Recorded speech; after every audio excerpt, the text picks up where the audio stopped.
Lecture du premier livre des rois. En ces jours-là, le prophète Élie, fuyant l'hostilité de la reine Jézabel, marcha toute une journée dans le désert. Il vint s'asseoir à l'ombre d'un buisson et demanda la mort en disant « Maintenant, Seigneur, c'en est trop. Reprends ma vie. Je ne vaux pas mieux que mes pères. » Puis il s'étendit sous le buisson et s'endormit.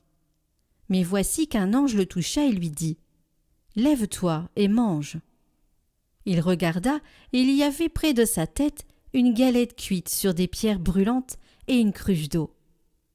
Il mangea, il but et se rendormit. Une seconde fois, l'ange du Seigneur le toucha et lui dit « Lève-toi et mange, car il est long le chemin qui te reste. » Élie se leva, mangea et but. Puis, fortifié par cette nourriture, il marcha 40 jours et 40 nuits jusqu'à l'Horeb, la montagne de Dieu.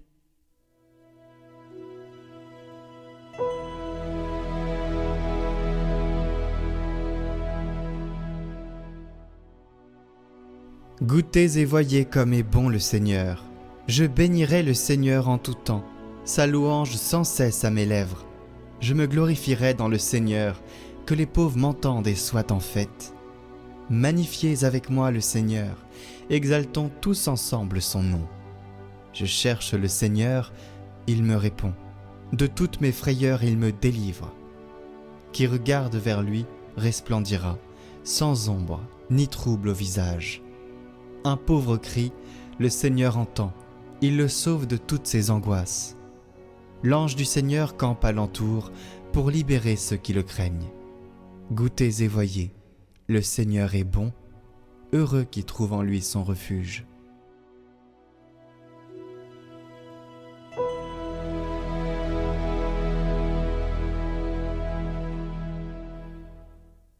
Lecture de la lettre de saint Paul apôtre aux Éphésiens.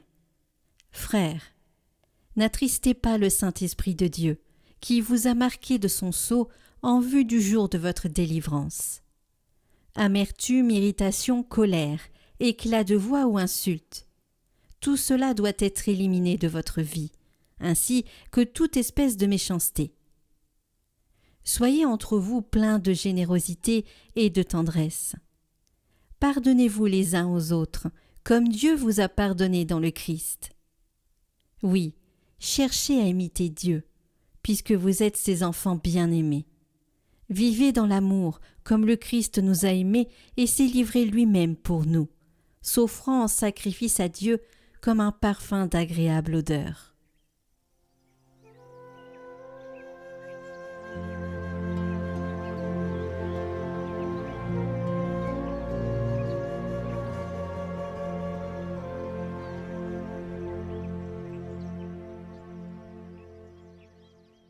Évangile de Jésus-Christ selon saint Jean. En ce temps-là, les Juifs récriminaient contre Jésus parce qu'il avait déclaré « Moi, je suis le pain qui est descendu du ciel. » Ils disaient « Celui-là n'est-il pas Jésus, fils de Joseph ? Nous connaissons bien son père et sa mère. Alors comment peut-il dire maintenant « Je suis descendu du ciel » ?» Jésus reprit la parole « Ne récriminez pas entre vous. Personne ne peut venir à moi. Si le Père qui m'a envoyé ne l'attire, et moi, je le ressusciterai au dernier jour. Il est écrit dans les prophètes, ils seront tous instruits par Dieu lui-même. Quiconque a entendu le Père et reçu son enseignement vient à moi. Certes, personne n'a jamais vu le Père, sinon celui qui vient de Dieu. Celui-là seul a vu le Père. Amen, amen, je vous le dis. Il a la vie éternelle, celui qui croit. Moi, je suis le pain de la vie. Au désert, vos pères ont mangé la manne, et ils sont morts.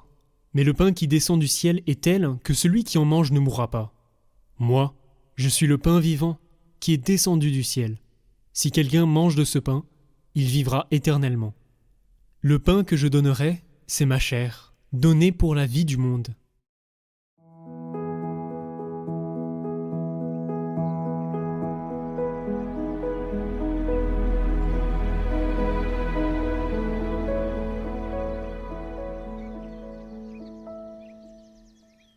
Oui, cherchez à imiter Dieu, puisque vous êtes ses enfants bien-aimés. Imitez Dieu. Voilà l'invitation que nous recevons aujourd'hui de l'apôtre saint Paul et que nous venons d'entendre dans notre seconde lecture. Cherchez à imiter Dieu. Si nous lancions le concours du meilleur imitateur, nous aurions certainement la joie d'entendre la voix d'un Jacques Chirac, un Nelson Montfort, un Didier Deschamps ou une Céline Dion, ou autre personnage illustre. Mais qui oserait s'aventurer à imiter Dieu? Attention, hein, je parle ici d'imiter, et non de caricaturer, car c'est facile de travestir la vérité, c'est facile de tourner en dérision la foi des autres. Mais imiter Dieu, l'être le plus extraordinaire qui soit, lui qui est amour, juste, miséricordieux, patient, bon, tout-puissant, immuable, éternel, humble. Imiter Dieu en vérité, et pas seulement pour quelques minutes. Saint Paul, n'est-il pas un peu fou en mettant la barre aussi haut? Frères et sœurs, comment sortir de cette aporie? Avant d'aller plus loin, je voudrais faire 2 remarques sur l'imitation. La première, c'est que l'imitation ne consiste pas à se prendre pour Dieu. Un Dieu est Dieu, et nous ne sommes que des créatures. Par grâce de Dieu, je suis advenu à l'existence, je suis un être limité, sexué, un jour je suis né, un autre jour je vais mourir. Et si une vie m'attend après la mort, c'est bien par grâce de Dieu. Tandis que Dieu, lui, est éternellement existant. Passé, présent, avenir, il est éternel. Je suis celui qui suis. Je n'assiste pas, vous avez compris, mais n'oublions pas ce point fondamental, l'homme n'est pas Dieu. Deuxième remarque, selon le dictionnaire, notre bon vieux Larousse, imiter, c'est faire comme quelqu'un d'autre, faire pareil, c'est prendre pour modèle. Ainsi, imiter, même si parfois on l'utilise par abus de langage, imiter ne veut pas dire copier. Imiter, c'est prendre pour modèle une personne, en l'occurrence Dieu, afin de s'en inspirer dans son propre comportement, dans sa propre vie. Si je prends une comparaison, imiter le travail d'un peintre, ce n'est pas reproduire avec exactitude son travail, c'est prendre pour modèle son travail, sa technique, ses conseils, pour créer un nouveau tableau. Ainsi, l'imitation de Dieu n'est pas un clonage, nous ne sommes pas une photocopie de Jésus-Christ, Jésus est unique, et nous aussi. Je reviens donc à notre question. Comment imiter Dieu? Souvenons-nous de nos lointains parents, Adam et Ève, créés à l'image et à la ressemblance de Dieu, et qui vont être tentés par Satan. Si vous mangez du fruit de l'arbre, vous serez comme Dieu. Vous avez été créés à l'image et à la ressemblance de Dieu, oui, c'est vrai, mais c'est pas suffisant. Mangez, et vous serez son égal. Alors, je l'ai déjà dit tout à l'heure, imiter Dieu, ce n'est pas être son égal. C'est impossible, et pourtant ce comportement est bien celui de l'homme qui veut être comme Dieu. Par bien des choses, l'homme cherche à prendre la place de Dieu. Soyons sincères, l'homme veut maîtriser. Il veut maîtriser la vie, de sa conception à sa mort. Un sujet plus que jamais brûlant. L'euthanasie serait même un geste de fraternité, nous dit-on. Pourtant, Dieu seul est créateur. Dieu seul est maître de la vie. Ce n'est pas à l'homme de décider et de jouer à l'apprenti Dieu. L'homme veut aussi ses propres lois, s'émancipant des commandements divins, faisant de la loi des hommes une règle indéfectible et des commandements de Dieu une simple option individuelle, qui parfois quand même lorgnerait presque avec l'obscurantisme. Pourtant, Dieu seul sait ce qui est bon pour l'homme et son avenir. L'homme, lui, veut commenter, veut décider, veut influencer, veut posséder. L'homme veut maîtriser, diriger, être autonome. Rien de surprenant, vous me direz, ce n'est pas nouveau. Dieu le dit lui-même à la fin du récit d'Adam et Ève en Genèse 3. L'homme est devenu comme nous pour la connaissance du bien et du mal, dit Dieu. Comme nous. Par le péché, l'homme copie Dieu. Il n'imite pas, il copie. Et qu'est-ce qu'il copie ? Il veut copier le pouvoir de Dieu pour être autonome vis-à-vis de lui. C'est le pouvoir de Dieu que l'homme veut copier. Frères et sœurs, je vous pose cette question. Est-ce cela que Dieu attend de vous ? Est-ce cela que Dieu attend de nous ? Est-ce cela que Dieu attend de l'humanité ? Non, bien sûr. Ce n'est pas le pouvoir de Dieu que nous sommes invités à imiter, mais bien son action. Soyez saints, comme je suis saint, dit le Seigneur. La réponse est donc simple, et avouons-le, nous la trouvons presque banale. En quoi devons-nous imiter Dieu ? Nous devons imiter Dieu en imitant le Christ, en prenant le Christ pour modèle, en imitant sa sainteté. Dans les évangiles, nous voyons le Christ incarné dans ses gestes, ses paroles, ses attitudes, l'amour et la volonté même de Dieu. Qui m'a vu, a vu le Père, dira Jésus. Pourtant est là réside toute la difficulté, et j'en viens à mon tout dernier point. Savoir n'est pas encore imité. Nous voyons le Christ pardonner, nous savons que c'est important de pardonner, et nous avons du mal à l'imiter. Nous le voyons soigner le soldat venu l'arrêter, aller jusqu'à aimer ses bourreaux qui le crucifient, et là nous disons « Stop, je ne suis pas le bon Dieu, je ne peux pas aller jusque-là ». Alors, comment pratiquer ce que saint Paul commande ? Comment tendre vers un sommet si élevé ? Bien, comme l'écrit saint Ignace d'Antioche, on est transformé par l'image que l'on contemple. On est transformé par l'image que l'on contemple. Imiter Dieu, c'est avant toute chose prendre le temps de le contempler et ainsi se laisser transformer par lui. Je vous invite vraiment à retenir cette phrase de saint Ignace. On est transformé par l'image que l'on contemple.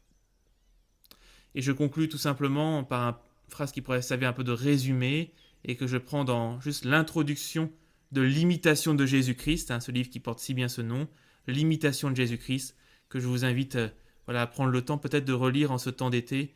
Vous savez que c'était un best-seller à son époque et il l'est toujours. C'est un livre de base que dans notre vie chrétienne nous devons toujours avoir sous la main. Voilà, je conclus avec ces mots. « Celui qui me suit ne marche pas dans les ténèbres, dit le Seigneur. Ce sont les paroles de Jésus-Christ par lesquelles il nous exhorte à imiter sa conduite et sa vie. Si nous voulons être vraiment éclairés et délivrés de tout aveuglement du cœur, que notre principale étude soit donc de méditer la vie de Jésus-Christ. Que notre principale étude soit donc de méditer la vie de Jésus-Christ. Amen. Que le Seigneur vous bénisse.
donne-nous ton regard.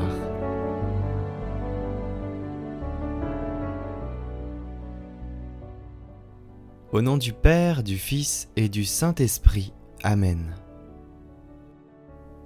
6e jour, l'offrande de soi. Nous contemplons Marie dans l'offrande de son Fils au Père sur la croix. Et près de la croix se tenait sa mère. Marie comprend et vit le déchirement de l'offrande, mais aussi sa mystérieuse fécondité. C'est la naissance de l'Église. Tout est évidemment fruit de l'amour du Père, mais tout est aussi fruit de la générosité sereine et forte, douloureuse et féconde de Notre-Dame, qui accueille l'Église tout entière dans un acte maternel pour conduire les croyants sur le chemin du don de soi.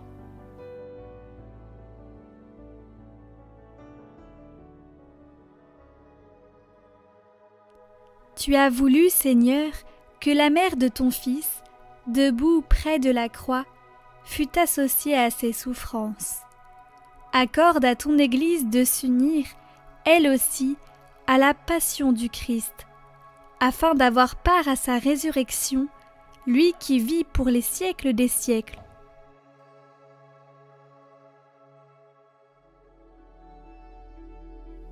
Marie, je te confie mon intention.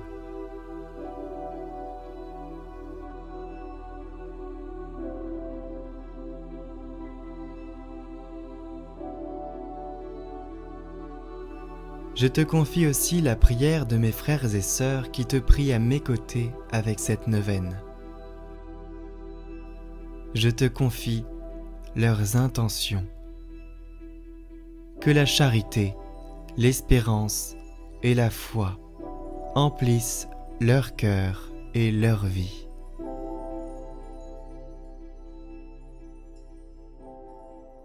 Je vous salue Marie, pleine de grâce, le Seigneur est avec vous.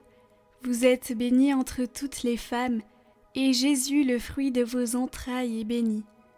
Sainte Marie, Mère de Dieu, priez pour nous pauvres pécheurs, maintenant et à l'heure de notre mort. Amen.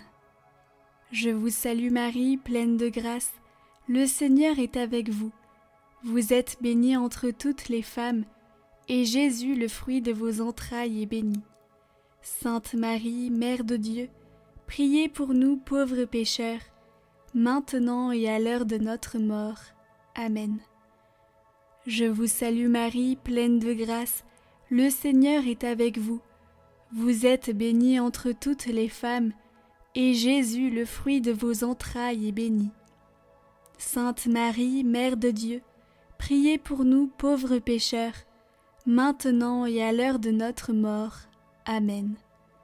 Je vous salue Marie, pleine de grâce, le Seigneur est avec vous. Vous êtes bénie entre toutes les femmes, et Jésus, le fruit de vos entrailles, est béni. Sainte Marie, Mère de Dieu, priez pour nous pauvres pécheurs, maintenant et à l'heure de notre mort. Amen. Je vous salue Marie, pleine de grâce, le Seigneur est avec vous. Vous êtes bénie entre toutes les femmes, et Jésus, le fruit de vos entrailles, est béni. Sainte Marie, Mère de Dieu, priez pour nous pauvres pécheurs, maintenant et à l'heure de notre mort. Amen. Je vous salue Marie, pleine de grâce, le Seigneur est avec vous. Vous êtes bénie entre toutes les femmes, et Jésus, le fruit de vos entrailles, est béni. Sainte Marie, Mère de Dieu, priez pour nous pauvres pécheurs, maintenant et à l'heure de notre mort. Amen. Je vous salue Marie, pleine de grâce, le Seigneur est avec vous. Vous êtes bénie entre toutes les femmes, et Jésus, le fruit de vos entrailles, est béni. Sainte Marie, Mère de Dieu, priez pour nous pauvres pécheurs, maintenant et à l'heure de notre mort. Amen. Je vous salue Marie, pleine de grâce, le Seigneur est avec vous.